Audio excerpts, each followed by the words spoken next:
this mixer is a little worse for the wear. It's crusty dirty. And when you turn it on, it immediately goes to high speed.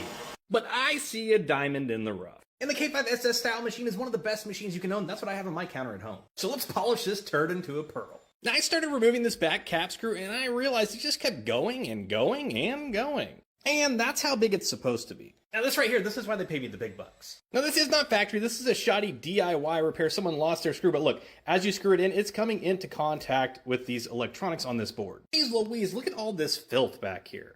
Now if your mixer immediately goes to high speed, it is almost exclusively an issue with this phase control board. And since we know the screw is hitting those components, that's probably what it is. A bad phase control board can also result in no power at all. Now, I'm going to be rebuilding this whole machine. But because I'm curious by nature, I'm going to start by removing this phase board.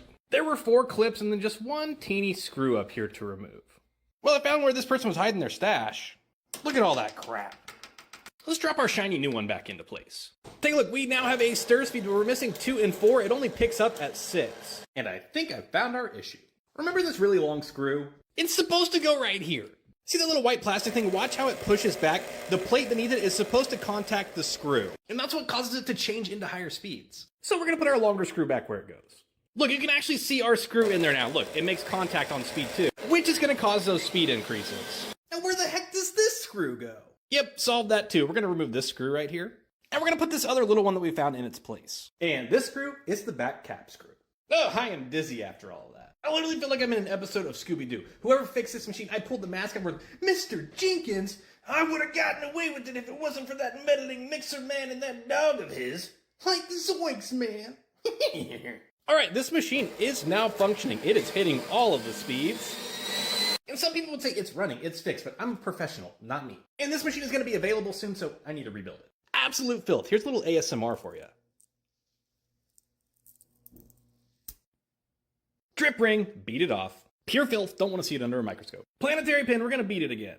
Now, I don't mean to pry, but we got to get this planetary removed. Ooh, take a look-see. This edge is going to be really sharp because, as you can tell, some of these screws right here, we're just grinding this down as it spun. Here's a better look, and there's some metal shavings. Nothing wrong with a diet rich in iron. We've got 4 bolts to remove if we can break it free from the crust. And we are off. And this is why I always do my due diligence. Take a look at this giant crack in the lift assembly. Sure, it functions now, but it's literally a baby's breath away from breaking. So there are 9 screws to remove, 5 around the head, 2 here in the body, and then 2 here on the back. Who would have guessed? More filth. Now, look at all this disgusting grease. We're gonna need to remove all of this. Yum. Top housing is clean. I am glad I noticed this. Look at this wiggly little booger. How's it hanging, buddy? Little to the right, I see. Would have hated to send that out like that. Look at all of these gears removed. We are going to go ahead and scrape these babies clean.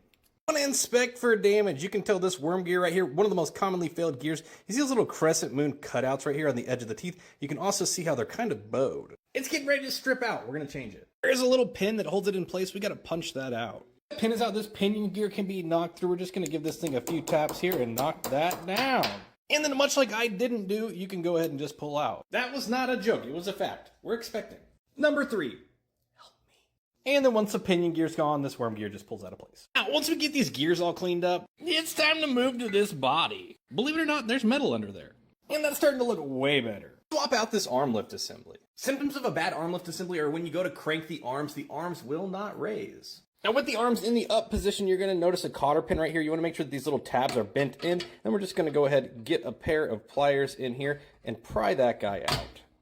You wanna make sure that you replace this cotter pin because when you try and rebend these tabs, they break off. Now there was a roll pin right here holding this thing in place. You just want to take a punch and drive it through. Now you'll need to use your fingers for assistance, but we want to go ahead. We want to raise these arms back into the upward position, just like that. Once we remove this, there's going to be nothing keeping the arms up. So typically a large roll of paper towels will hold them up. I used a mallet just for a little extra shim. Pull the lift arm out. Then we can go ahead and remove this broken assembly. Take a look, there's a big old chunk missing. This thing was hanging on by a thread. Slide on the new arm lift assembly with the pinholes facing away from where you put the lever in. And drop in our new cotter pin. And then take those 2 tabs and just bend them upwards. Keep a good grip on the lift assembly. We'll go ahead, we'll drop that down into place. Line it up and push our arms back through. Then we'll take a punch and we'll drive our roll pin here back into place. And our arm lift is now good as new. Back to crust busting. I told you guys when I started, this thing is absolutely crusty. We got the gears back in place and all greased up. It's reassembled. This thing is really coming together. Let's pop out this back end.